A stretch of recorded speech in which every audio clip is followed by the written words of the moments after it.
మేడ్చల్ జిల్లా గట్కేసర్ మండలం కొర్రెముల రెవెన్యూ పరిధి ఏకశిలా నగర్లో తీవ్ర ఉద్రిక్తత చోటు చేసుకుంది.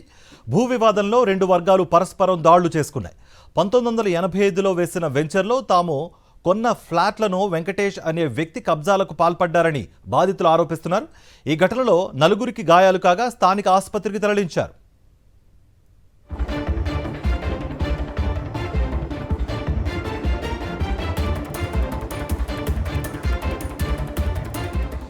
మేడ్చల్ జిల్లా గట్కేసర్ మండలం కొర్రెముల రెవెన్యూ పరిధి ఏకశిలా నగర్లో తీవ్ర ఉద్రిక్తత చోటు చేసుకుంది.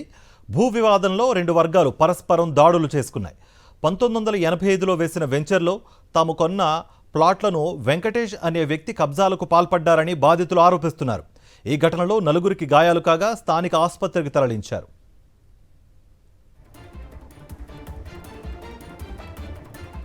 ఇదే అంశానికి సంబంధించి మరింత సమాచారం ఏకశిలా నగర్ నుంచి మా ప్రతినిధి సాయి అందిస్తారు. సాయి కిరణ్. కార్తిక్, గట్కేసర్ మండలం ఏకశిలా నగర్లో ఉద్రిక్త వాతావరణం చోటు చేసుకుంది. అయితే మొత్తం 2080 ఫ్లాట్లకు సంబంధించి దాదాపు 150 ఎకరాల వరకు ల్యాండ్ ఉంది. ఇక్కడ కొంతమంది ఫ్లాట్ ఓనర్స్కి అలాగే ఒక రియల్టర్ వెంకటేష్ యాదవ్ అనేటువంటి వ్యక్తికి ఇద్దరి మధ్య కూడా వివాదం చోటు చేసుకుంటుంది. అయితే మరి కాసేపట్లో ఇక్కడికి మల్కాజ్గిరి ఎంపీ ఈటెల రాజేందర్ కూడా రాబోతున్నారు. సో గతంలోనే ఒక 2-3 నెలల క్రితమే ఇక్కడ ఎవరైతే రియల్టర్ ఇక్కడ ఇబ్బంది పెడుతున్నాడో అతని అనుచరులని ఈటెల రాజేందర్ స్వయాన వచ్చి ఆయన కొట్టడం జరిగింది. వాళ్ళందరినీ కూడా బెదిరించడం జరిగింది. అప్పటి నుంచి ఇప్పటికి కూడా ఫ్లాట్ ఓనర్స్ మీద వీళ్ళంతా కూడా ఇంకా దాడులు చేస్తున్నారు. సో ఇప్పుడు చూడొచ్చు ఇక్కడికి మొత్తం పూర్తిగా ఫ్లాట్ ఓనర్స్ అంతా కూడా చేరుకున్నారు. పెద్ద ఎత్తున ఉద్రిక్త వాతావరణం ఉంది. ఇక్కడ పోలీసులు కూడా చేరుకున్నారు. మరి కాసేపట్లో ఈటెల రాజేందర్ కూడా వీళ్ళకు మద్దతుగా రాబోతున్నారు. ఆ వెంకటేష్ అనేటువంటి వ్యక్తికి పోలీసుల ప్రభుత్వం ఎవరు అడ్డు వస్తారో నేను చూస్తానంటూ కూడా పడుతున్నారు. అసలు ఏంటి వివాదం, ఏంటి, ఎందుకు ఇంత వివాదం ఇక్కడ? సార్, యాక్చువల్గా మన ఏ వెంకటేష్ అనే భూ కబ్జాదార్కి ఈ ల్యాండ్లో ఎటువంటి టైటిల్ లేదు, ఇంట్రెస్ట్ లేదు, ఏం లేదని చెప్పి మొన్న డబ్ల్యూపీ నెంబర్ 7580 ఆఫ్ 2025లో హైకోర్టు క్లియర్గా చెప్పేసింది. నీకు ఈ ల్యాండే లేదు, ఈ ల్యాండ్ ఏకశిలా ప్లాట్ ఉన్నది, ఇది ల్యాండ్ వ్యవసాయం భూమి కాదు, ఇది ప్లాటెడ్ ఏరియా అని చెప్పి ఆయన రిట్ పిటిషన్ డిస్మిస్ చేసేసినారు. అయిన తర్వాత కూడా లీగల్ పరంగా they does not have any title to fight accordance with the law అని చెప్పి మాస్ పవర్ని పెట్టి లోకల్ పోలీస్ వాళ్ళని మేనేజ్ చేసుకుంటా మమ్మల్ని ఇక్కడ వచ్చి దౌర్జన్యంగా కొట్టి మమ్మల్ని ఏకశిలా ప్లాట్ ఓనర్స్ ప్లాట్స్ వదిలేసి పో అని చెప్పి దౌర్జన్యం. 1980 నుంచి ఫ్లాట్స్ ఉన్నాయి కదా వీళ్ళందరికీ. సో అప్పటి నుంచి మరి ఇక్కడ ఇల్లు ఎందుకు నిర్మించుకోలేకపోతున్నారు వాళ్ళు? ఇదే సార్, యాక్చువల్ మొత్తం మాస్ పవర్ని పిలిపించి ఇల్లులు ఉన్నాయి సార్. మీరు చూడండి, కన్స్ట్రక్షన్ చూడండి, ఒక్కసారి వెంచర్ తిరగండి. Hundreds of houses are being constructed. ఇవన్నీ ఇల్లులో మా లేఅవుట్లోనే ఉంది. This is survey number 739 to 749. ఇల్లు కన్స్ట్రక్ట్ చేస్తున్నారు కూడా ఆయనదే అని చెప్పి ఆయన క్లెయిమ్ చేస్తున్నాడు. క్లెయిమ్ చేస్తున్నారు. ఆల్రెడీ హైకోర్టు డిస్మిస్ కూడా చేసేసింది. మీది ల్యాండ్ లేదని చెప్పి, ఇది ప్లాట్ ఓనర్స్ ల్యాండ్ అని చెప్పి. కొన్ని నెలల ముందట కూడా ఈటెల రాజేందర్ గారు ఇక్కడికి వచ్చారు. ఈ విషయం పైన మేము ఆయనకు రిక్వెస్ట్ చేస్తే ఇక్కడికి వచ్చారు. గుండా మాస్ పవర్తో ఆ రౌడీలు ఆయన పైన తిరిగి పెడితే ఆయన ఒక స్లాబ్ మీరు చూశారు అందరూ. ఇవాళ నిన్న విషయంతో క్లారిటీ అయిపోయింది. ఎట్లాంటి సిచ్యువేషన్ ఉంటే ఆయన చేయలేపారు.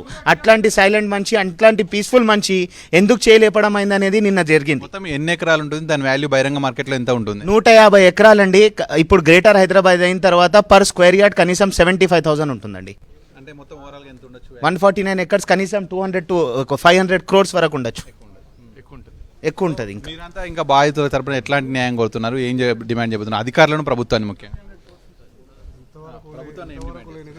మేమేం డిమాండ్ చేస్తున్నామంటే, ఎవరైతే ఈ భూ కబ్జాదారులు వెంకటేష్ ఉన్నారు, నిన్న రౌడీలకు వాళ్ళకు పీడీ యాక్ట్ కావాలి. కనీసం వాళ్ళ పైన ఒక్కొక్కరి పైన 10 ఎఫ్ఐఆర్లు ఉన్నాయి. నిన్న మమ్మల్ని చంపేస్తుండే వాళ్ళ పైన అటెంప్ట్ మర్డర్ కావాలి. సిఐ పోచారం సార్ ఇక్కడికి వెళ్ళి ట్రాన్స్ఫర్. మీరు ఎప్పుడు కొన్నారండి ఇక్కడ ఫ్లాట్? 1988లో కొన్నామండి. 88లో ఫస్ట్ రిజిస్ట్రేషన్. ఇప్పటి వరకు 40 years అయింది. దీని గురించి చాలా గొడవలు అయినాయి. ఇప్పటి వరకు దీనికి సొల్యూషన్. 1980లో ఉన్నారు కదా, మరి అప్పటి నుంచి ఇక్కడ ఎందుకు ఇల్లు కట్టుకోలేకపోతున్నారు? ఇదే కాంపౌండ్ వాల్ వేసి ఇది కడితే కూడా కూలగొట్టేస్తున్నారు. అన్ని మొత్తం కూలగొట్టేసి రాత్రికి రాత్రి కూలగొట్టేస్తున్నారు. మొత్తం ఎంతమంది ఫ్లాట్ ఓనర్స్ ఉన్నారు? 2080 150 ఎకరాలు. ఇది 2080 ఫ్లాట్స్. మా దగ్గర ఇప్పుడు అసోసియేషన్లో రిజిస్టర్డ్ 600 మెంబర్స్ ఉన్నారు. అంతమందికి ఇన్ఫార్మ్ చేశాము.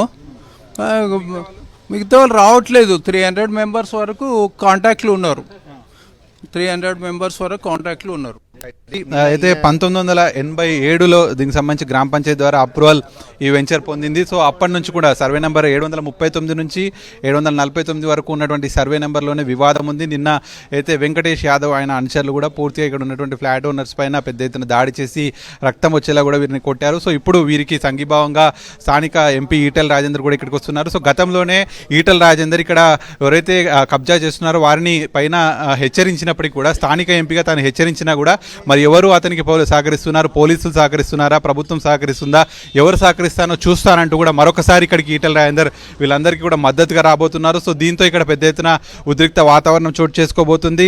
పోలీసులు కూడా ఈ నేపథ్యంలోనే భారీగా పహారా కాశారు. సో మరి వెంకటేష్ అనేటువంటి వ్యక్తి 2005లో అప్పటి నుంచి కూడా ఇక్కడ ఎవరైతే ఫ్లాట్ ఓనర్స్ ఉన్నారో వాళ్ళందరినీ కూడా ఇబ్బంది పెడుతున్నారు అనేటువంటి చాలా మంది చెప్తున్నారు. మనం అక్కడ చూడొచ్చు, టెంట్లు కూడా వేసుకున్నారు. ఇక్కడ ఫ్లాట్ ఓనర్స్ ఎవరైతే ఉన్నారో వాళ్ళందరూ కూడా ఇక్కడ టెంట్లు వేసి మా ఫ్లాట్లు మాకు దక్కేలా ప్రభుత్వం చేయాలి, మేమంతా డబ్బు పెట్టి కొనుగోలు చేసి ఎన్నో ఏళ్ళుగా కూడా వీటిని కాపాడుకోవడానికే ఇబ్బందులు పడాల్సి వస్తుంది అనేటువంటి చెప్తున్నారు. సో మరి రాజకీయంగా టర్న్ తీసుకుంది మొత్తం వివాదం కూడా. 150 ఎకరాలకు సంబంధించినటువంటి వివాదం ఇప్పుడు పెద్ద ఎత్తున ఉద్రిక్త వాతావరణం కనిపిస్తుంది.